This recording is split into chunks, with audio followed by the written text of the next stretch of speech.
Fala, meus lindos, tudo bem? Essa é a nossa primeira mensagem da série Decisão. Portanto, seja muito bem-vindo. Eu tenho uma palavra de Deus para o seu coração e tenho certeza que essa série vai ser transformadora para a sua vida. Durante 8 semanas nós temos um encontro aqui no canal às 7 horas da manhã. Todas as segundas-feiras. Aliás, se você ainda não é inscrito no canal, se inscreva, ative o sininho, porque toda segunda-feira tem mensagem. E claro, antes de terminar o vídeo, faça isso agora já. Curte a mensagem, comenta e depois manda para todo mundo que você puder. Afinal de contas, quanto mais pessoas ouvirem e assistirem, melhor. Vamos fazer o seguinte, vamos para a mensagem.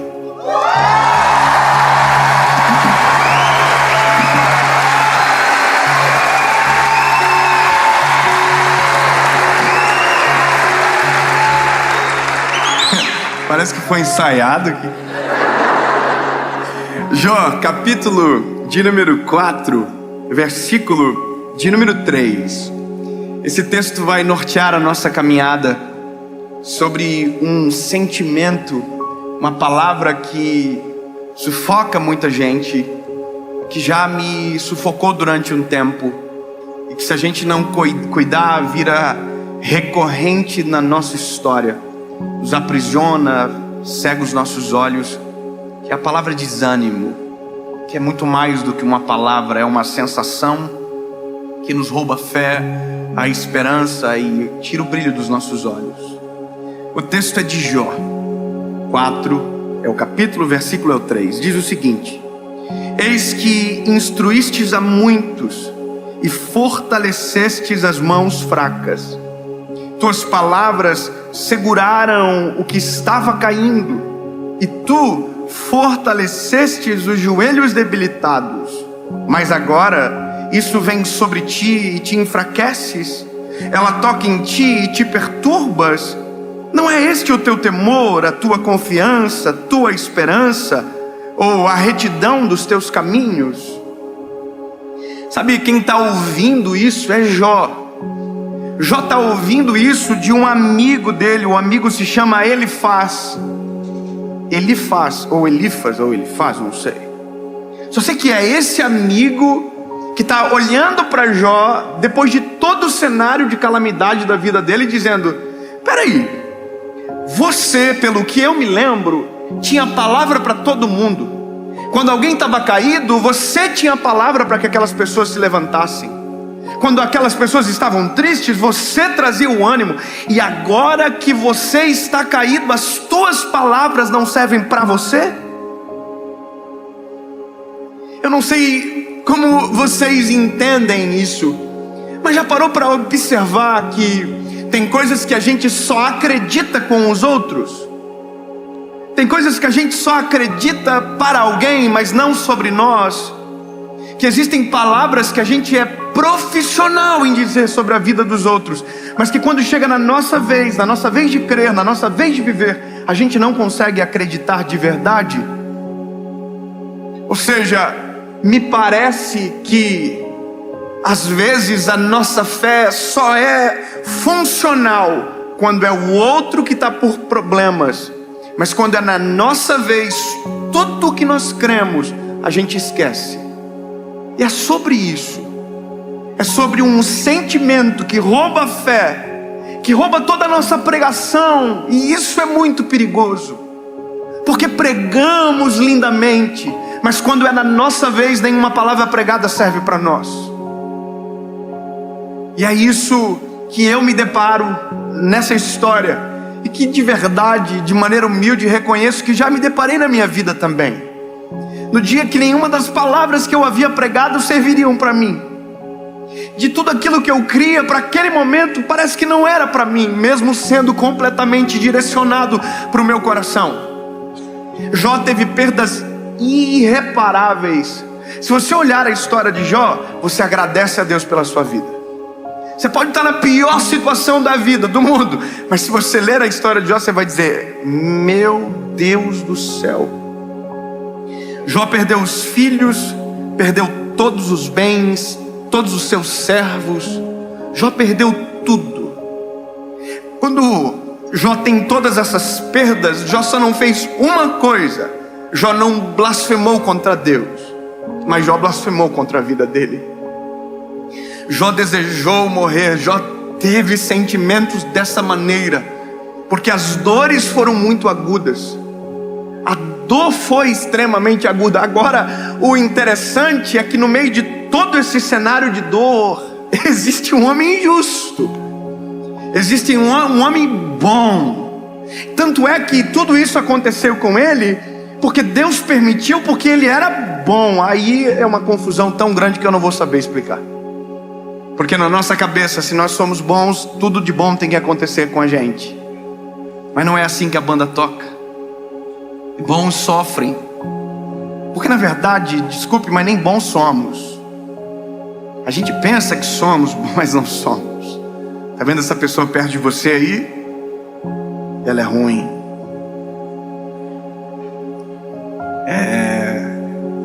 Parece boazinha, mas não é. A nossa natureza, ela é ruim. Sem Jesus, meu Deus do céu, Jesus é o que vem, aplaca essa nossa maldade que carregamos, equilibram as coisas. É só Jesus que pode fazer. Aliás, é só Jesus que tem interesse por nós. É só Jesus. Então, quando eu olho para um cenário como o de Jó, eu olho para a história, para o desânimo, para a batalha, para a luta. De verdade, eu confesso que se fosse a gente não ia saber muito o que dizer. Confessa, como que eu chego para uma pessoa que perdeu tudo e digo: olha, eu até nem sei o que eu vim fazer aqui.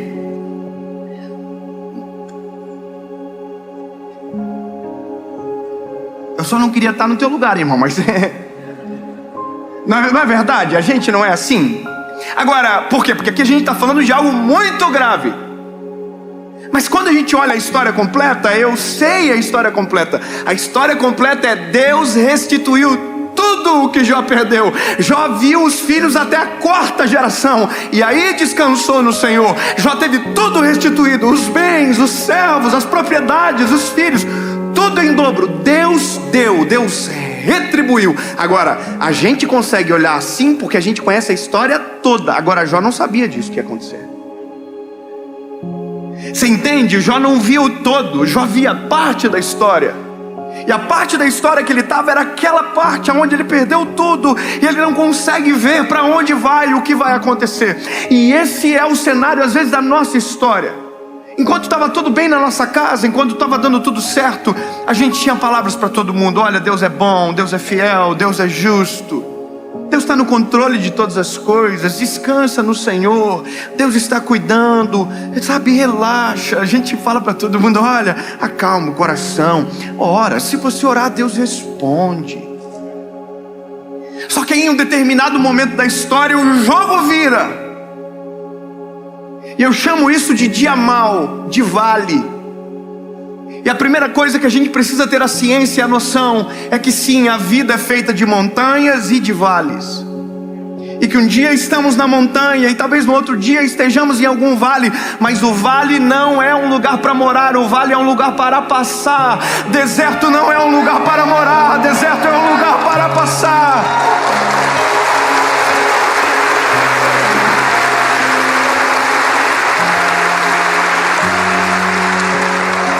Quando entendemos isso, o nosso olhar está fixo no Senhor. A gente entende que é passageiro, passageiro, passageiro, passageiro. As dores deste mundo são passageiras, as angústias passageiras, tudo é passageiro. Há uma coisa que é eterna: a nossa vida com Deus, para sempre. Isso é eterno. O problema é o dia mau. O dia mau é o problema, porque quando nós chegamos, tudo que vivemos antes, todas as bênçãos, todas as provisões, todos os milagres podem ser esquecidos numa fração de segundos. E é nesse momento que Jó está sentado ao chão, eu imagino lá muriando-se, quando um amigo olha para ele e diz a verdade: irmão, peraí, não estou te entendendo. Quer dizer que quando era com os outros você tinha palavra, e agora que é com você, você está aí caído. É como se esse amigo tivesse pegando Jó pelos ombros e falasse assim: ó, acorda, rapaz, você crê em um Deus que pode todas as coisas, você crê num Deus que faz milagres extraordinários, você crê num Deus que pode restaurar tudo aquilo que se perdeu. Entende? Deus pode tudo, Deus faz tudo. E aí a Bíblia conta a passagem completa de Jó, a história continua. Eu chamo isso de imagem completa. Imagem completa porque às vezes nós olhamos a vida assim coladinhos na parede e não conseguimos ver o todo. A gente não consegue ver a razão do porquê estamos vivendo o que estamos vivendo, sabe? E aí de repente a história avança, a gente vê o todo e a gente olha para trás e diz o quê? Ó, agora faz todo o sentido. Não é verdade? Sabe, é esse painel de LED aqui, tá vendo? Você vê uma imagem bonita aí de longe, mas eu que estou um pouquinho mais perto, eu consigo enxergar pixels dessa imagem. E se eu chegar bem mais perto, eu não vejo nada, eu só vejo pixel.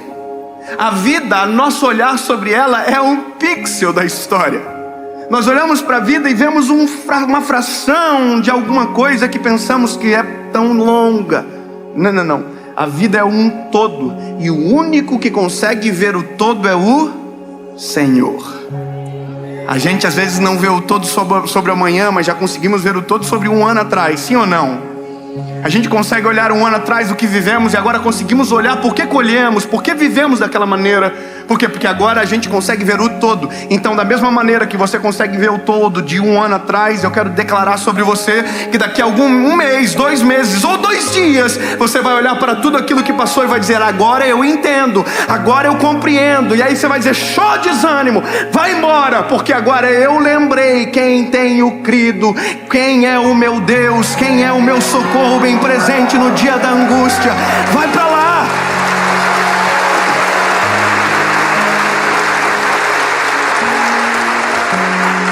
Porque o sentimento de Jó, de verdade, não é a ausência de Deus que causa. Esse sentimento em Jó não é a ausência de Deus, não, é o acréscimo de um sentimento: desânimo. E o desânimo me faz imaginar que Deus está ausente. Entendeu? Deus nunca está ausente, mas o desânimo me faz crer que Ele está ausente. O medo me faz crer que Ele não está na história. Medo e desânimo se confundem em algum momento. Diferença é que o medo me faz correr muitas das vezes, e o desânimo sempre irá me paralisar em alguma parte da história. Eu chego aqui a nossa realidade, para nós. Quando o dia mal bate na nossa porta. Quando a história difícil acontece com a gente. Deixa eu te fazer uma pergunta. Quantos aqui hoje, de maneira sincera, estão passando por um processo de luta, de provação? Levante a mão. Eu queria muito que você levantasse a mão de novo e todo mundo olhasse à volta. Olha quantas pessoas. Essas pessoas que estão com as mãos levantadas não estão dizendo que estão vivendo os melhores dias da vida delas. Elas estão dizendo que estão passando por um processo de provar. Então a primeira coisa que você tem que saber: não é só contigo, lindo. Não é só com você. Não é só na sua casa que tem prova. Não é só na sua casa que tem luta, não. Todos nós aqui, na sua grande maioria nessa noite, estamos passando por alguma batalha. E sabe o que é a loucura? Que uma batalha termina, outra começa. Nós sempre estamos em uma nova batalha.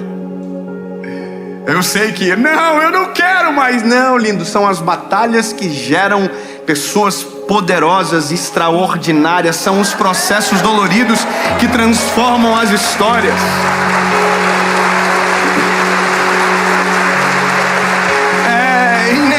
Do ser humano.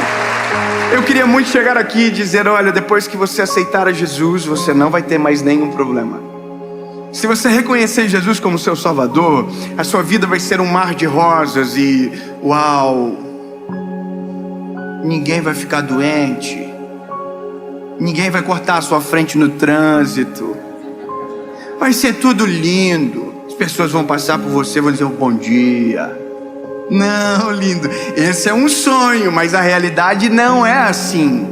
Aceitar a Jesus, crer em Jesus, ter Cristo como nosso amigo, companheiro, não nos livra da batalha, mas nos livra na batalha. Não entendeu? Eu vou melhorar. Não nos livra da, nos livra na. Peraí, como assim? Porque se ele livra da, eu nunca saberei do que estava perdendo para poder agradecer.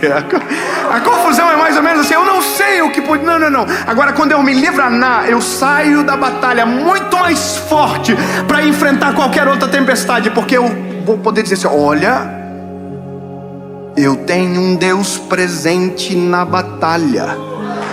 Ouve a minha oração. Sabe, é a loucura da vida. É difícil tentar explicar, mas é assim que a gente tem que crer, porque essa é a realidade. Eu tenho 31 anos de idade. Parece menos? Oh, obrigado, Jesus. Vocês não sabem nem disfarçar. Mas escute isso aqui. Eu aceitei Jesus com 19 anos de idade. Eu tinha 19 anos quando eu me choquei com o Criador. E sabe qual é a loucura? Foi um dos piores dias da minha vida. Foi muito dramático. Eu já contei essa história muitas vezes. Foi o pior dia. Mas ao mesmo tempo que foi o pior dia, também foi o melhor dia. Porque foi quando eu me conectei com o Criador e a minha vida mudou dali para sempre. E aí eu aceitei Jesus e a minha vida mudou. A pergunta é, ou a constatação, é que naquele momento criou-se talvez uma expectativa que não haveria mais sofrimento na nossa casa. Aparentemente é isso que muitas de nós pensamos. Agora acabou e não acabou. Não acabou porque as batalhas, elas permanecem, elas continuam. Os problemas vêm. Só que agora a perspectiva de resolução de qualquer problema é totalmente diferente. A forma de ver as coisas mudou completamente. Agora a gente vai ter uma filha, a Serena, vai nascer agora. Mas eu sei o que é experimentar a perda de um filho. Sabe, tem coisas que nós vivemos que ficou dentro da nossa casa, mas eu sei o que é ter dor. E todos nós aqui sabemos. Agora a única coisa que nós não podemos deixar acontecer é sermos paralisados pelo desânimo para roubar a nossa fé. Porque o desanimado, meu lindo, ele é extremamente perigoso. Sabe por que ele é perigoso? Porque ele pode dar um fim naquilo que era apenas o começo. O desanimado, ele pode perder a fé naquilo que Deus estava prestes a agir. Ele pode abandonar tudo, sendo que estava prestes a ser transformado. Porque de repente a gente diz: oh, porque tudo isso acontece só comigo? Você já viu, não é só com você, é com muita gente. Então o desânimo precisa ser vencido. O desânimo precisa ser mandado embora. E eu ouvi uma expressão que marcou o meu coração. O desânimo é como uma areia movediça. Você já viu aqueles filmes que aparecem um cenário de areia movediça? A pessoa pisa e ela começa a afundar. Você já viu isso, sim ou não? E aí ela vai afundando, e ela sozinha não consegue sair daquele lugar. Você ouviu o que eu acabei de dizer? Sozinho, o desanimado não consegue sair daquele lugar. Eu estou querendo dizer alguma coisa aqui, não sei se você percebeu. O desanimado sempre vai precisar de alguém animado perto. A gente sempre vai precisar de alguém que permaneça com fé à nossa volta. A gente sempre vai precisar de um Elifaz que vai olhar pra gente e vai dizer: ei, quer dizer que quando era pros outros servia, e agora que é com você não serve mais. A gente sempre vai precisar de alguém cheio do Espírito Santo à nossa volta, que vai olhar pra nós, vai perceber o desânimo, vai perceber o semblante caído e vai dizer: o que está acontecendo? Qual é o teu problema? Levanta a cabeça. Eu vou orar com você. Eu não vou deixar você desistir. O desânimo vai ser vencido no nome de Jesus. Acorda, sacode a poeira, sai dessa situação. Sabe o que é isso? É a mão de alguém cheio de Deus arrancando você da areia movediça do desânimo. É dizendo: sai fora, sai fora. Você não vai afundar mais, não na minha frente. Levanta, sai.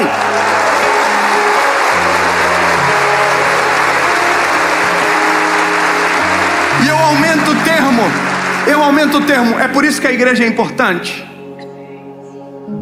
Porque a igreja é um ambiente onde pessoas estão olhando para as pessoas. E se tiver alguém na areia movediça, aqui dentro não vai afundar. É por isso que precisamos de andar com pessoas cheias de Deus à nossa volta. Precisamos de homens, de mulheres de Deus caminhando com a gente. Então, meu lindo, eu não sei qual é a sua situação, eu não sei qual é o nível do teu desânimo, mas talvez é um nível que você não consegue mais crer que Deus pode fazer alguma coisa ao teu favor. Então eu ouso em dizer que chegou a hora de alguém sacudir você e te lembrar que todas as palavras que um dia você usou para alguém serve para você também. Deus é fiel para os outros, mas é fiel para a tua casa. Deus faz milagres para os outros, mas pode fazer um milagre na tua família. Todas as palavras que você declarou sobre a vida dos outros também servem sobre você. Todos os conselhos que você deu a alguém também é para sua casa, para sua família, para sua história. Então sacode a poeira, sai desse negócio de tentar. Não reclama, chega, deu. E vai viver aquilo que Deus tem para você. Vai viver a restauração que Deus tem. Vai viver o milagre que Deus tem. Jó tinha tudo para desistir. Mas uma das coisas que Jó diz me impacta. Ele viu toda a dor, tudo. Mas no meio da dor, ele viu Deus agir. No meio da dor ele viu Deus colocar as mãos. E aí a história termina quando Jó declara: antes eu só te conhecia, te ouvi falar. Agora, porém, os meus olhos te veem. Sabe, tudo que era teoria agora é prática. Agora os meus olhos te veem. Eu quero declarar sobre você que no final dessa provação, quando você sacudir a poeira, que você acordar desse desânimo, você vai poder dizer exatamente o que Jó falou: antes eu só conhecia de Deus a partir de ouvir falar, mas agora os meus olhos podem ver.